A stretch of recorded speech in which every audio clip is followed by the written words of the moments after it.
Hare Krishna, bienvenidos a esta nueva lección, un nuevo video complementario para estudiar el Bhakti Shastri, en este caso el Sri Upanishad, y nos centraremos hoy en el mantra número 2.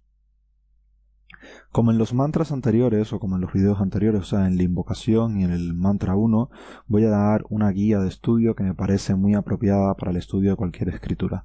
Esta guía no lo había comentado, la encontré en un manual de estudio del Srimad Bhagavatam escrito por Burijan Prabhu, pero creo que puede ser útil para el estudio de cualquier sección de las escrituras y es algo que voy a mantener y a ir recomendando en cada uno de los videos que haga en el curso de Bhakti Shastri, tanto del Sri Upanishad como de los otros libros. La idea lo que plantea es primeramente buscar cuál es la idea central del verso y el significado, buscar puntos secundarios, otros puntos importantes que se mencionen, ver si entre las palabras en sánscrito que aparecen tanto en la traducción palabra por palabra como en el significado hay alguna que les resulte de especial relevancia, ver si hay oraciones o párrafos que nos conmuevan en especial por su importancia o porque nos resuenen en el momento actual en el que estamos viviendo, ver si hay otras citas o si alguna de las secciones del texto nos recuerdan algún verso en particular de las escrituras. Esto nos permite enlazar y crear como una red en el que podemos apreciar de que las escrituras, digamos, que transmiten lo mismo independientemente de en qué libro uno se esté enfocando. La esencia de lo que transmite Srila Prabhupada en sus comentarios es prácticamente la misma. Y la sexta sería ver si hay algo que no entendemos o alguna pregunta o duda que deseamos elaborar. Este mantra número 2 en específico explica los beneficios de trabajar en la concepción Ishavasya. O sea, el mantra número 1 había dicho que era el concepto de Ishavasya, de entender que todo pertenecía al Supremo, y ahora el orador está diciendo qué beneficios vamos a obtener por actuar de dicha manera. Y los beneficios son que uno se libera de la reacción kármica y actúa en la plataforma liberada. Semejantes actividades serían el único método real para obtener la libertad plena. La frase clave sería: aquellos que trabajan con este espíritu aspiran a vivir por siempre y lo hacen libre de karma, incluso dentro de varios ismos. Esto es algo muy curioso que vamos a comentar, el tema de los ismos. El resumen de la palabra sería el resultado, o sea, el resultado que obtenemos por nuestra acción. Y un dato interesante es que Srila Prabhupada usó este verso en Vrindavan durante sus últimos días. Hanuma Prashak Swami compara este verso al verso número 2 del Néctar de la Instrucción. O sea, estos versos 2 y 3 él los compara en gran medida a los versos 2 y 3 del Néctar de la Instrucción. Creo que pueden ser bastante similares. Ya veremos cuando lleguemos al Néctar de la Instrucción dentro de un tiempillo. Y Chaitanya Charan Prabhu acerca del verso dice: larga vida significa viviendo de manera inteligente. Si no, incluso las piedras y los árboles viven mucho, pero sus vidas no tienen valor. ¿Cuál es el significado de que no hay alternativa para vivir una larga vida? O sea, hay alternativa, pero conducirá al desastre. La única manera de vivir inteligentemente es esta.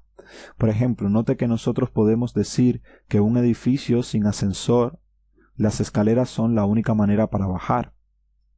En realidad hay otra manera. Puedes saltar por la ventana, pero eso conducirá a un desastre. O sea, Chaitanya Charan Prabhu lo que viene a decir es que para una persona inteligente y que busca el objetivo último de la vida, la única manera realmente sensata que hay para vivir es siguiendo el concepto de Ishavasya, aquel que realmente aprecia la eternidad y que realmente aprecia el concepto de la existencia del Supremo. Es la única manera realmente sensata y completamente útil para vivir. Es esta, de tomar en cuenta y adicionar a nuestra vida el concepto de Ishavasya. Y así podemos vivir cualquier cantidad de tiempo. Y quisiera reflexionar sobre algo. O sea, esto nos lleva a plantearnos: si todos desean vivir por mucho tiempo, ¿qué es lo que causa la muerte? O sea, ¿por qué morimos? Es una pregunta que yo creo que la mayoría de las personas en el mundo se hacen. O sea, ¿por qué realmente morimos? Y es de las más hechas, sin duda alguna, a lo largo de toda la humanidad. Y sobre todo es, si todos queremos vivir, ¿qué conduce a la muerte? Nadie desea morir, todos desean vivir tanto como puedan. Esto es bastante natural, ya que acorde con la tradición védica somos eternos. Entonces, ¿qué estamos haciendo mal? ¿Y cómo hacerlo bien? Sería una reflexión que haría una persona que trata de indagar acerca de la verdad absoluta y acerca de su propio bienestar. Los principales temas cubiertos en el comentario de Prabhupada son Karma Bandhana y la muerte. Los invito a buscar el significado de Karma Bandhana en el comentario. La liberación en la vida humana a través del akarma, a través de la inacción. Los Vedas en última instancia conducen a la karma. La gratificación sensorial y la vida espiritual, cómo conjugar estos dos aspectos, y el altruismo y el karma yoga. Estos son los 5 temas que se podrían dividir el comentario de Prabhupada en estos 5 temas centrales, y vamos a intentar tocarlos todos. Bueno, el de Karma Bandhana y la muerte algo hemos hecho, pero vamos a ahondar un poco más en ello. El Karma Bandhana. Digamos que el trabajo es inevitable para todas las entidades vivientes. O sea, todo el mundo necesita actuar. El propio Bhagavad Gita dice que a menos que uno actúe, no puede ni siquiera mantenerse a sí mismo. Y eso es algo que es bastante claro. Y actuar acorde a los deberes prescritos le permite a uno ocuparse en su tendencia natural por el trabajo, pero aún así evitar enredarse en karma bandhana. O sea, es algo importante, es el hecho de actuar acorde a nuestra posición constitucional. Y es algo que recomiendan prácticamente todas las escrituras. Si vamos al Bhagavad Gita, Krishna le dice a Arjuna que es preferible encontrar la destrucción actuando acorde a su propia posición, acorde a su deber, que intentar emular o imitar el trabajo de otro que no está en que no pertenece a nuestra constitución. Y por ejemplo, Kapila Deva le dice a su madre Devahuti lo mismo en el Srimad Bhagavatam, en el tercer canto, de que el trascendentalista debe centrarse en sus actividades, en su deber, y no intentar hacer las actividades que en realidad corresponden a otro. Es algo que en la literatura védica digamos, es un punto esencial, es un punto central, el desempeño de nuestro deber apropiado y no intentar vivir la vida de otro. En términos generales, socialmente está el famoso dicho, el que imita fracasa, y más o menos viene a emular o a decir lo mismo. Por hacer así, uno no solamente actúa acorde a su tendencia natural, sino que además evita enredarse en el karma bandhana. Y es algo significativo, porque en la sociedad actual es difícil muchas veces para las personas jóvenes encontrar cuál es su posición constitucional, cuál es su trabajo, cuál es su tendencia natural a actuar. Y sobre todo la influencia de los padres y de la sociedad a veces hacen que las personas tomen senderos que no tienen mucho que ver con su naturaleza y terminen frustrándose. Yo creo que es algo de las cosas más importantes de la vida, es entender cuál es mi naturaleza y cómo es que yo debería actuar. Cuando uno logra eso, realmente se siente muy satisfecho en muchos aspectos.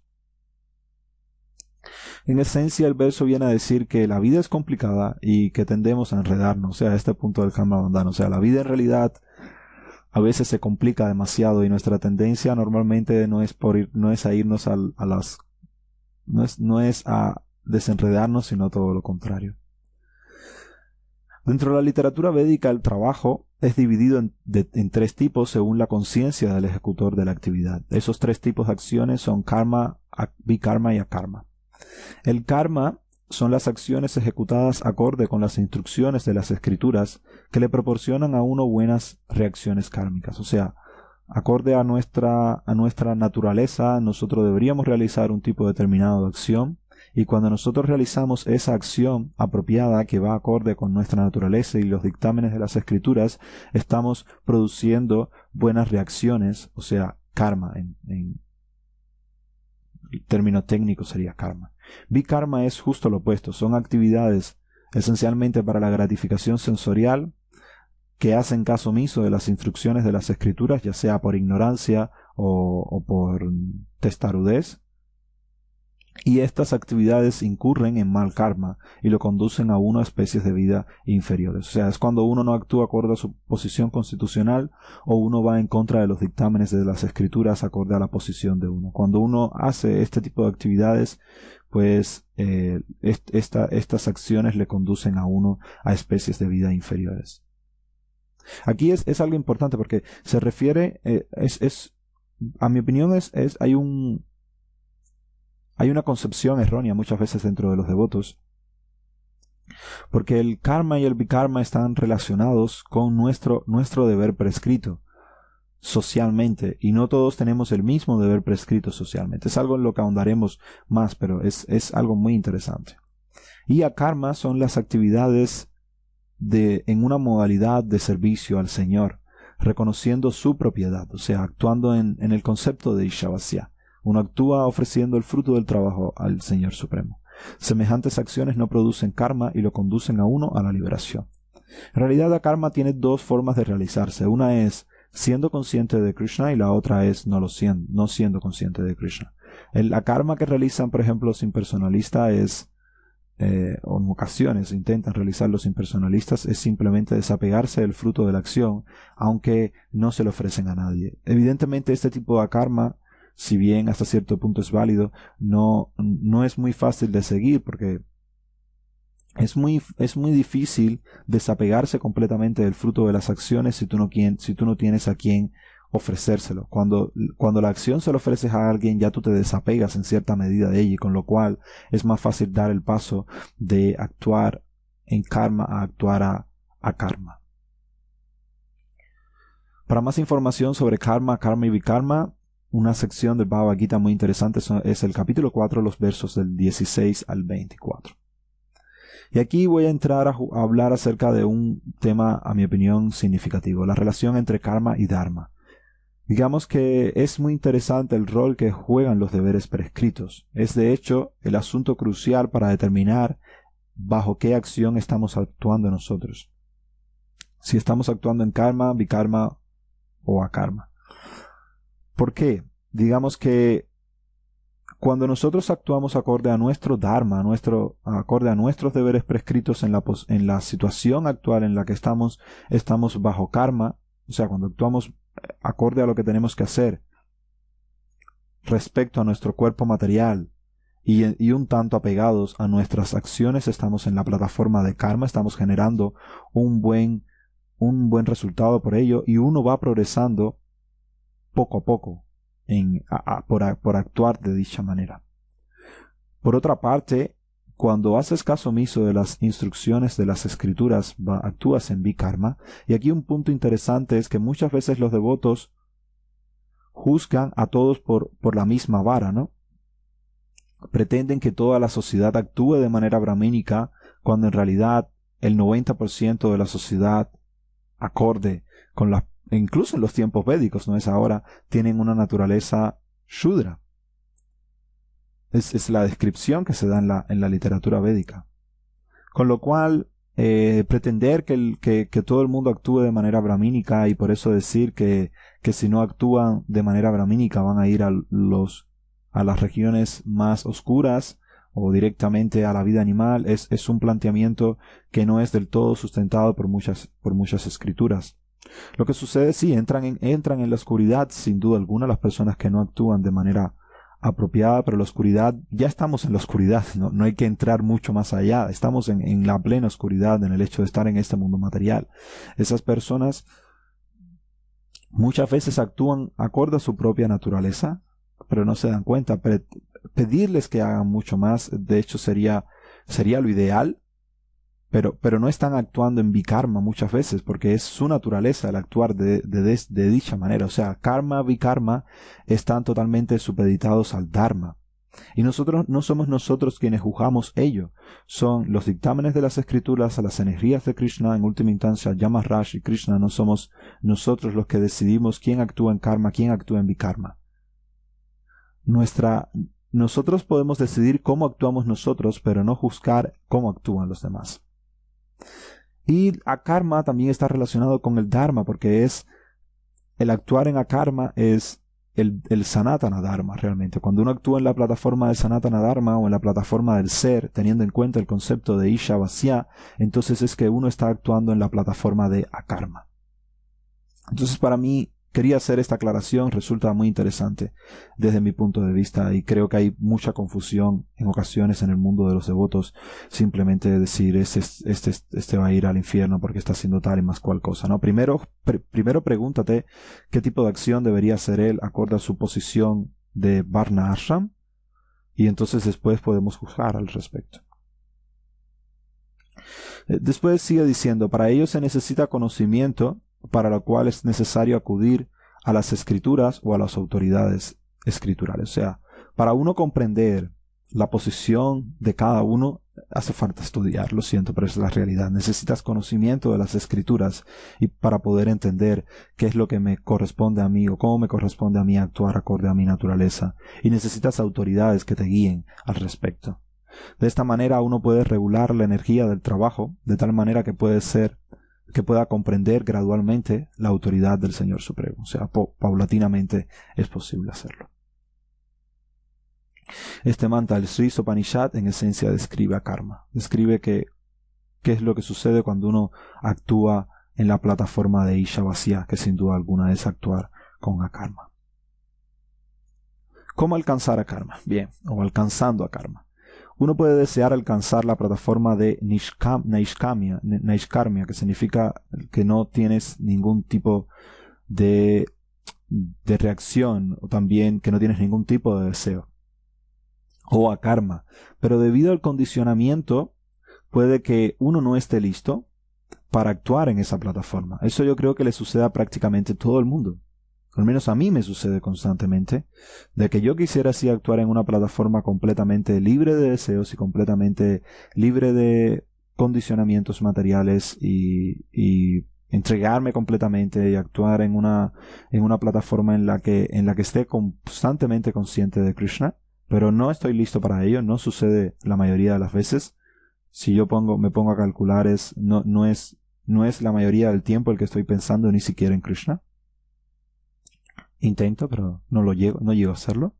Entonces, semejante persona tiene que realizar los deberes prescritos mencionados en los Vedas para gratificar sus necesidades, y es curioso, sí, para gratificar sus necesidades que le condicionan de manera inmediata o extendida de una manera religiosa. O sea, lo que está planteando es no simplemente forzar a actuar en akarma, sino bien, tú tienes determinada necesidad de satisfacer un determinado placer, bien, hazlo, pero intenta, digamos, encaminar eso hacia Krishna o hacia la Suprema Personalidad de Dios. Voy a poner un ejemplo muy simple, es por ejemplo la elaboración del prasadam. En principio el prasadam no es diferente de Krishna, con lo cual uno debería ser capaz de comer cualquier cosa que esté ofrecido a Krishna, uno debería comerla y sentirla con la misma, digamos, con el mismo placer y con la misma fervor, si se puede decir, religioso. O sea, el sentimiento debería ser lo mismo comiendo una preparación que en principio te guste que una que no te guste. Debería gustarte porque es prasadam. Pero eso no sucede. Y muchas veces, no sucede en muchos casos. Uno normalmente tiene la tendencia a, en vez de ofrecer algo que le gusta a Krishna, decir, bueno, voy a hacer tal cosa que me gusta o que me apetece comer hoy y se la voy a ofrecer a Krishna.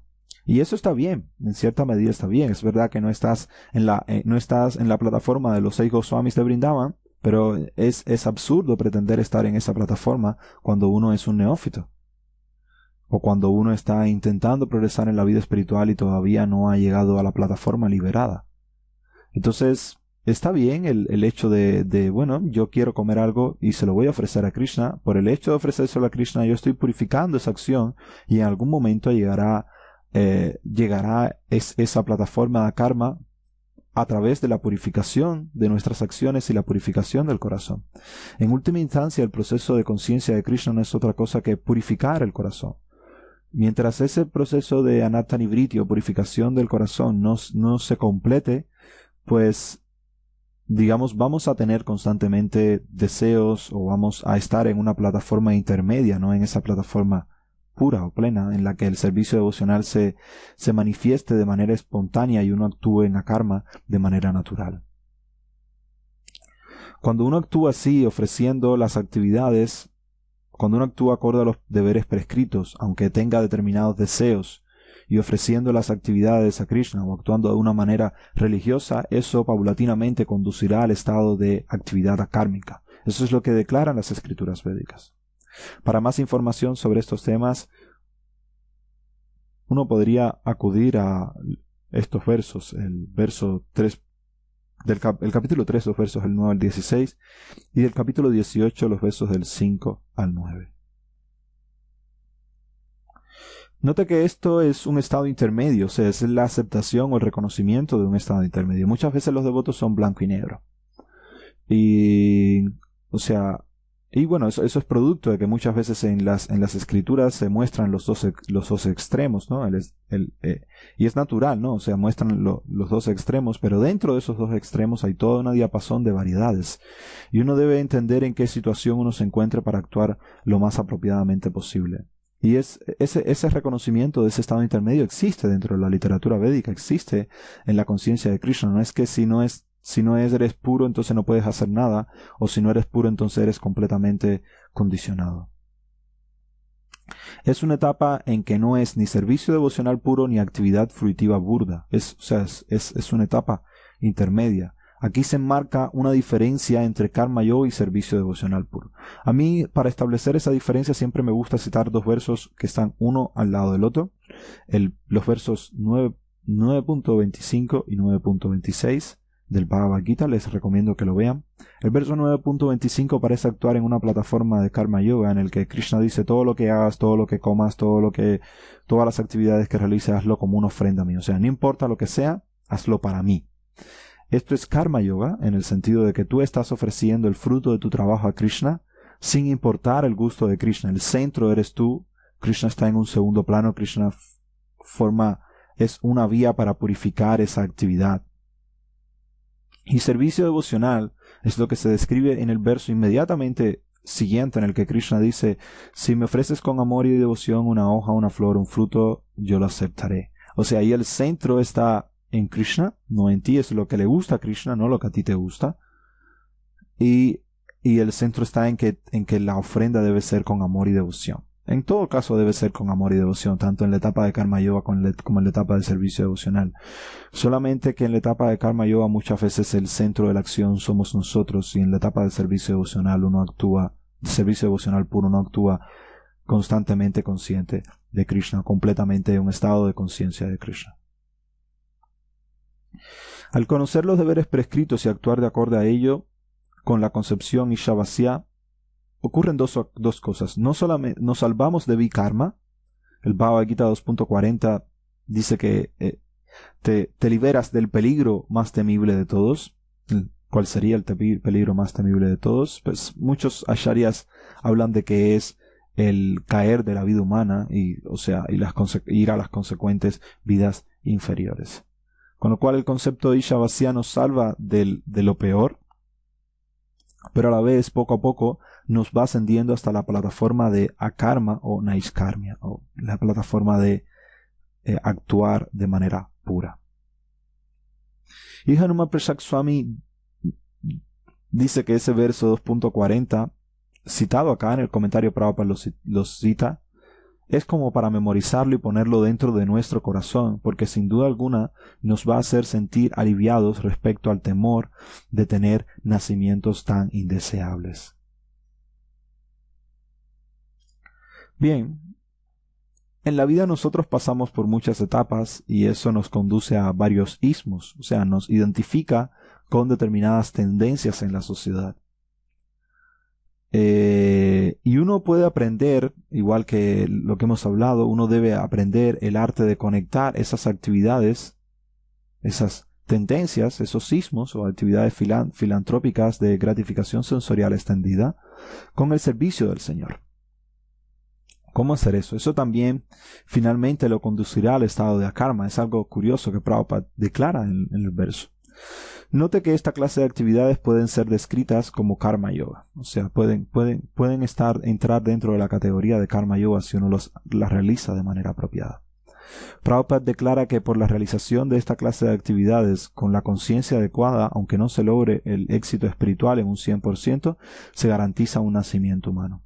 Algo similar es a lo que se aprecia en el Bhagavad Gita, capítulo 6, versos del 37 al 45. Prabhupada dice que no importa que uno sea casado, que uno sea socialista o cualquiera de los ismos. No importa en qué ismo uno se encuentre, filantrópico o lo que sea, lo importante es actuar bajo la concepción del principio de Ishavasya. Ese es el centro del Isopanishad, ese es el centro del discurso de Prabhupada y ese es el centro de lo que Prabhupada vino a transmitir a Occidente como conciencia de Krishna. La idea, o sea, incluso el centro de la propia palabra conciencia de Krishna es el concepto de Ishavasya, de estar conscientes de que Dios está ahí, de que Él está proveyendo todo y que debemos actuar para satisfacerle en última instancia a Él. Y si no podemos hacerlo porque nuestra naturaleza nos dice o no estamos completamente puros y nuestro ego falso nos empuja a satisfacernos a nosotros, bien, hagámoslo, pero conectando esa satisfacción personal con la conciencia de Krishna, y paulatinamente ese ego falso va a ir disminuyendo y la figura de Krishna va a ir centrándose en nuestras actividades, se va a volver el centro de nuestras actividades. El nacionalismo también puede ser útil. Chaitanya Charan Prabhu, por ejemplo, dice: Prabhupada animaba a los hindúes a predicar basándose en su orgullo. Él le decía: eres hindú, esta es tu cultura. Por otra parte, en varias ocasiones le dijo a sus discípulos americanos: ustedes son americanos, con lo cual actúen como americanos y hagan algo maravilloso. De esta manera el sentimiento nacionalista puede ser usado. Prabhupada lo usaba continuamente, buscaba la manera de animar a las personas con las cualidades que tenían para que las usaran en el servicio de Krishna. Yo recuerdo, por ejemplo, una carta específicamente, que, o sea, traduje en alguna oportunidad para el maravilloso servicio que está haciendo Chaitanya Deva Prabhu de traducir prácticamente todo lo que tiene Prabhupada en cuanto a clases y cartas al español. En esa carta, fechada, no recuerdo, creo que en agosto del año 76 o 77, 76, Prabhupada en India, después de su primera enfermedad, viaja a India para recuperarse y le escribe a un discípulo que le dice que el discípulo sabía tocar la guitarra, era bueno tocando la guitarra, y el discípulo le habla de que quería aprender a tocar el sitar. Prabhupada le dice: ya tú sabes tocar la guitarra, toca la guitarra para Krishna y ya está, ¿para qué vas a aprender el sitar? O sea, y el punto es que él siempre animaba a las personas a que utilizaban lo que supieran en el servicio de Krishna, y era lo esencial para él, independientemente de la categoría o la naturaleza de eso, si era hindú o no era hindú, no estaba en ese, o sea, no estaba en esos asuntos. El punto esencial para Prabhupada era: tú tienes esta habilidad de utilizarla para Krishna. Tú tienes esta naturaleza, úsala para servir a Krishna. No trates de aprender otra naturaleza o aprender otra habilidad si ya con esa puedes satisfacer a Krishna plenamente.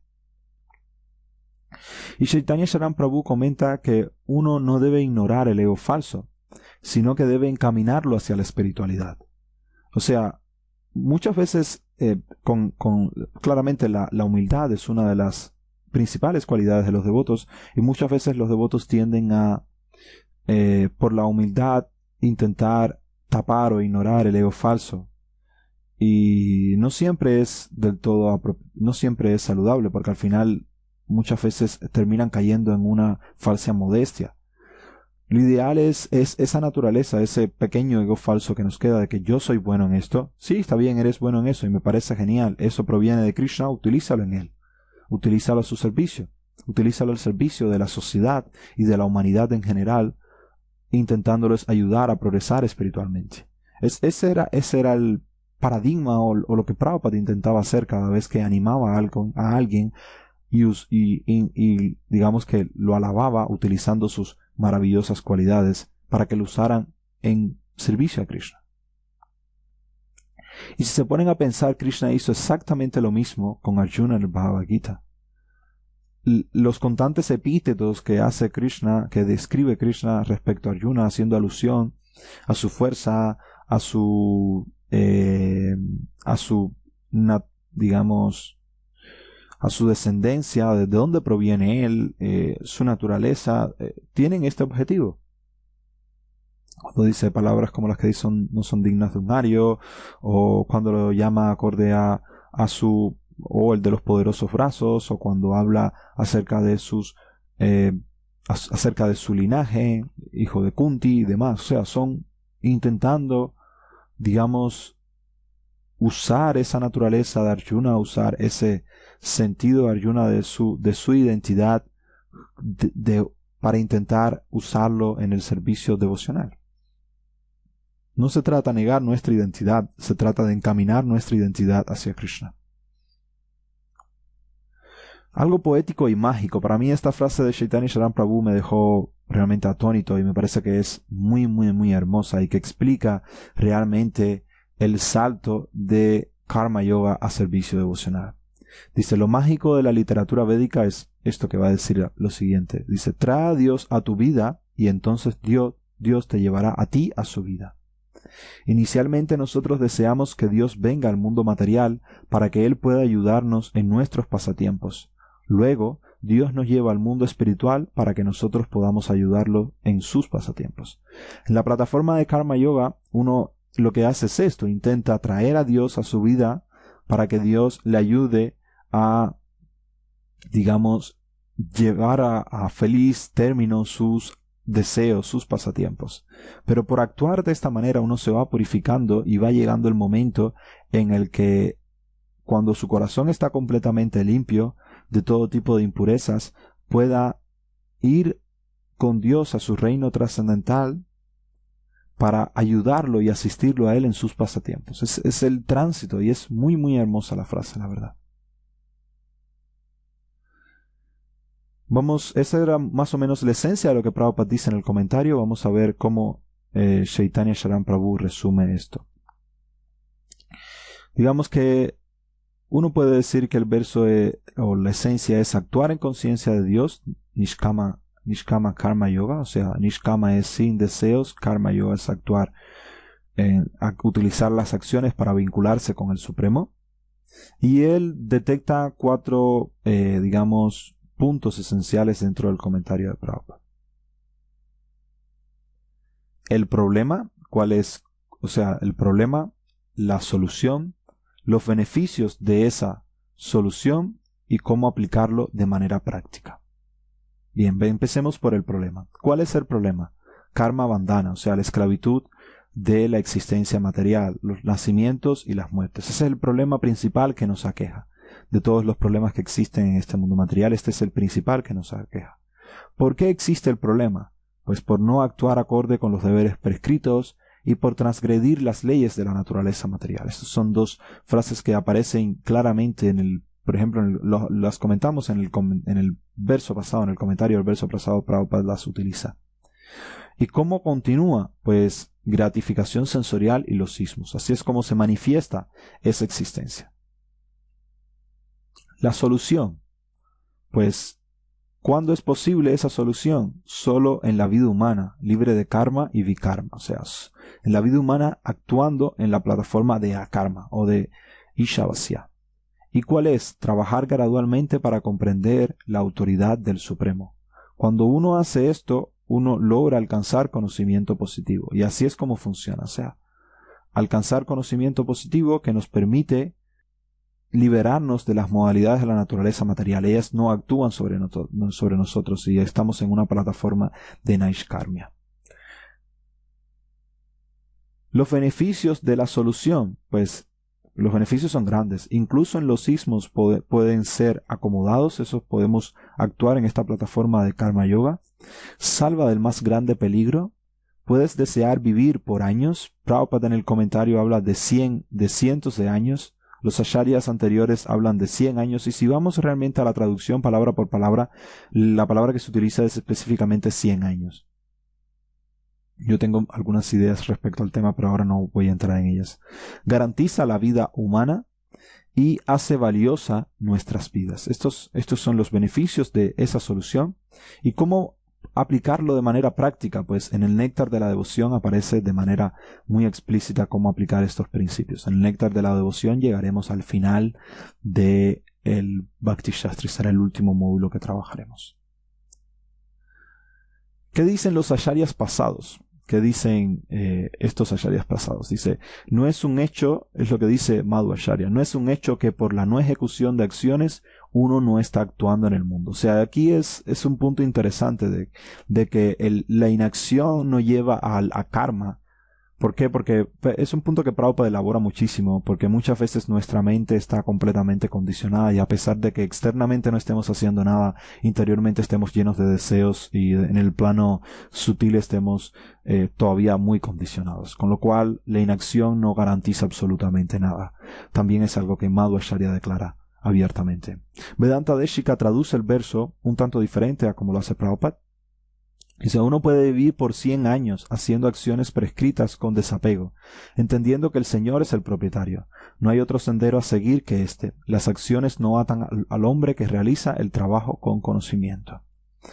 Para mí el hecho de los 100 años es curioso. Primeramente, normalmente en la literatura védica este número 100 se utiliza como medida para medir la duración de la vida de una persona. Brahma vive 100 años, los seres humanos se describen que pueden vivir, o sea, diferentes cantidades de tiempo acorde con la era, pero en última instancia los semidioses también se describen como viviendo 100 años o 100 años de los semidioses, cosas así.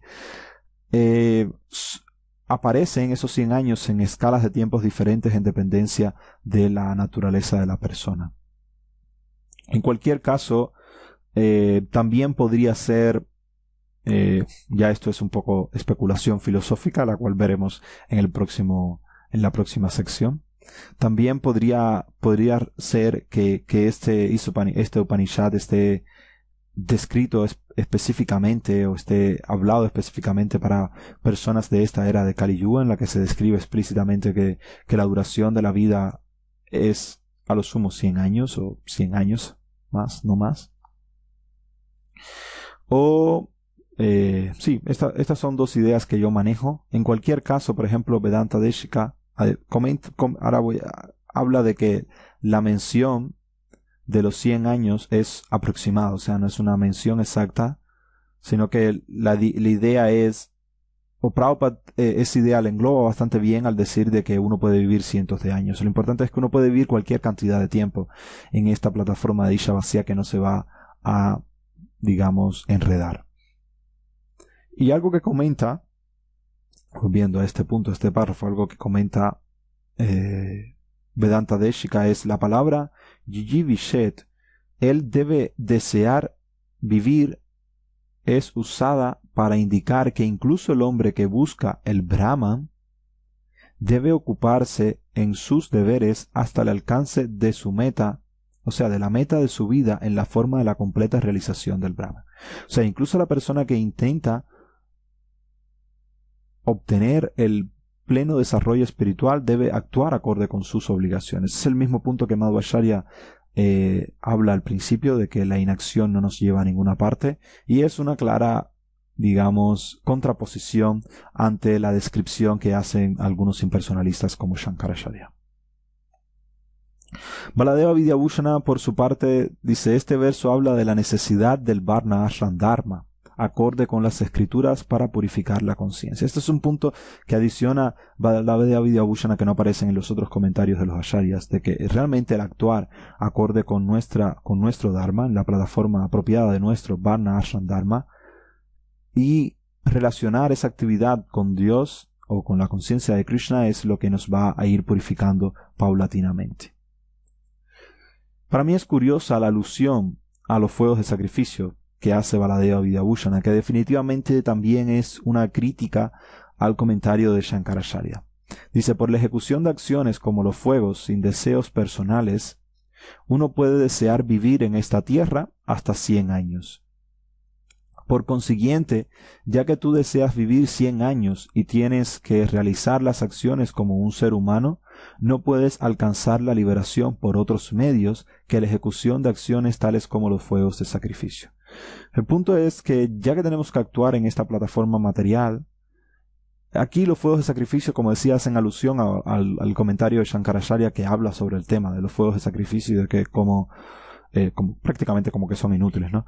Pero, o que están diseñados para personas que no están en busca de la máxima iluminación. Pero la perspectiva Vaishnava es de que sí, tú puedes seguir actuando de esta manera, no solamente los fuegos de sacrificio, sino las actividades cotidianas que uno realiza, solo que esas actividades uno debe vincularlas con el Supremo y por hacerlo uno se va purificando. Y en realidad ellos van más allá, ellos enfatizan de que es la única manera, porque tú necesitas actuar para poder mantenerte. En la inacción ni siquiera puedes mantenerte. Necesitas actuar y esa acción debe ser realizada como una ofrenda al Supremo y es la única manera de vincular nuestras actividades en esta plataforma material con la Suprema Personalidad de Dios. Él dice también que esto puede significar de que no hay otra manera de evitar la contaminación. Es más o menos el mismo punto de que hablábamos. Y Savashya tiene dos connotaciones: evitar el actuar en la plataforma de akarma y paulatinamente ir elevándose. Lo siento, evitar actuar en la plataforma de vikarma, o sea, de obtener digamos, reacciones negativas, y paulatinamente irse elevando en la plataforma de akarma. Por su parte, Bhaktivinoda Thakur comenta algo muy interesante. Dice, cuando uno realiza las acciones mientras establece todo en relación con Paramatma, todas las actividades se vuelven espirituales. Mientras se vive en el día a día, uno tiene necesariamente que ejecutar acciones. De otra manera morirás, o al menos vivirás de una manera muy incómoda. Pero si una persona vive su vida mientras cultiva una relación con Paramatma, las acciones en relación con él ya no le causan más esclavitud. Esas acciones realmente toman la forma de conocimiento o de bhakti. Las actividades realizadas con conocimiento de Paramatma son bhakti. Es un punto muy muy interesante que declara Bhaktivinoda Thakur en este comentario a este verso. Ese es realmente revelador. Yo voy a dejar algunas preguntas para reflexionar. Esta, por ejemplo, está relacionada con entendimiento y realización. Dos de los fines que se deben desarrollar acorde con el BTE, Vaishnava Training and Education.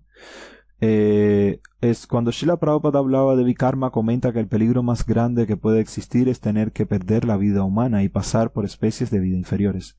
Explica qué importancia tiene para ti la forma de vida humana. Intenta, analizando a los animales, hacerte una idea acerca de qué dificultades podrías encontrarte si tuvieras que tomar un cuerpo animal. Y en relación a lo analizado en los puntos anteriores, ¿qué puedes decir de la oportunidad de tener conocimiento sobre estos temas? ¿Cómo debería ser nuestra actitud hacia aquellos que no tienen dicho conocimiento? Son puntos, a mi opinión, bastante interesantes a debatir.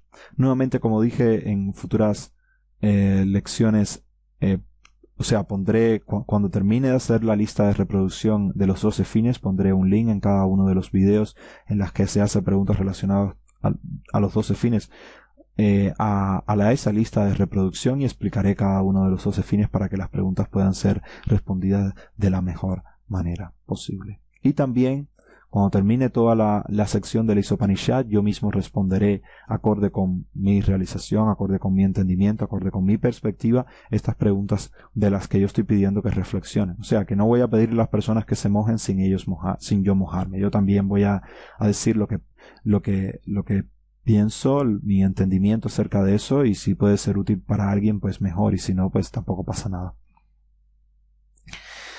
Y la segunda pregunta es de aplicación a la prédica y aplicación teológica.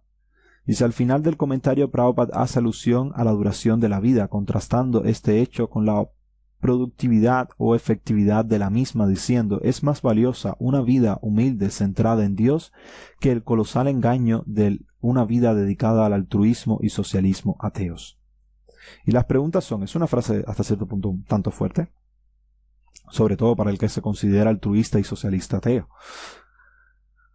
La pregunta sería, ¿cómo debería interactuar nuestra institución con los filántropos? ¿Es más útil alguien que alguien que se queda meditando en un lugar mientras el mundo se vira al revés que alguien que intenta luchar por el bienestar social. Esto hace alusión a algo que comenté en la charla anterior sobre algunas tendencias dentro de los devotos de acudir a los yogis que muchas veces tienen esta naturaleza y no a personas que tratan de salvar el mundo a través de, quizás porque pensamos que es imposible salvar el mundo, pero bueno, en fin, se los dejo para que debatan sobre el tema. Ya yo debatiré sobre él también. Y si es altruista, te emplaza diciéndote, ¿cuál es el problema con mi trabajo altruista? Ustedes critican, pero ¿cómo tu conocimiento realmente puede ayudar a la sociedad? ¿Qué les responderías si te dice eso? O sea, ¿qué te responderías si alguien te dice cuál es el problema con mi trabajo altruista? Tú me estás criticando a mí, pero ¿qué estás haciendo tú por ayudar a la sociedad realmente? Y la otra pregunta es, ¿ser altruista y socialista ateo te conduce a vidas inferiores? O sea, los dejo ahí y ustedes me dirán. El ejercicio de introspección que dejo en cada una de las secciones creado por Urmila Devi es el siguiente. La primera sección es lee el mantra 2 y su significado. La segunda es enfócate. Esta forma de vida humana nos da la responsabilidad y capacidad única de ocuparnos en la comprensión espiritual. Pero, ¿cuánto nos estamos beneficiando de este raro regalo? Enfócate en la necesidad de ocupar esta rara vida e inteligencia humana en el proceso de autorrealización, más allá de simplemente cubrir las necesidades del cuerpo. Podemos orar para comprender, a apreciar nuestra inteligencia superior y ocuparla en la vida espiritual. Este sería el enfoque. Nos pide que consideremos, el enfoque es inmediatamente después de terminar la lectura, que ella recomienda hacerlo en la mañana. Y a lo largo del día recomienda esto. Generalmente las personas dirían que se sienten cómodas en esta vida y que no sienten ninguna necesidad de forzarse por alcanzar algo eterno. Aunque conocen personas que están muriendo alrededor de ellos, siente que ellos nunca morirán, así que no buscan nada más. Pero nota cómo todo en este mundo es temporal. Los insectos, las plantas, los animales e incluso las personas están todas yendo y viniendo como las olas del tiempo. Todo lo que hemos ganado, trabajado tan duro se perderá. Todas las personas que amamos irán. Imagina el valor de revivir nuestra relación amorosa con la Suprema Persona. O sea, traten de durante el día concentrarse en eso, visualizar esto, entender esto, ver en el mundo cuando van caminando, cuando están en el trabajo, donde estén, esto que ella está describiendo, y al final del día pide que describan la naturaleza temporal de este mundo. Describe las desventajas de vivir semejante vida temporal con relaciones temporales, y describe las ventajas de vivir una vida eterna en relación con la persona suprema. Esto es todo en esta sección. Muchas gracias por su atención.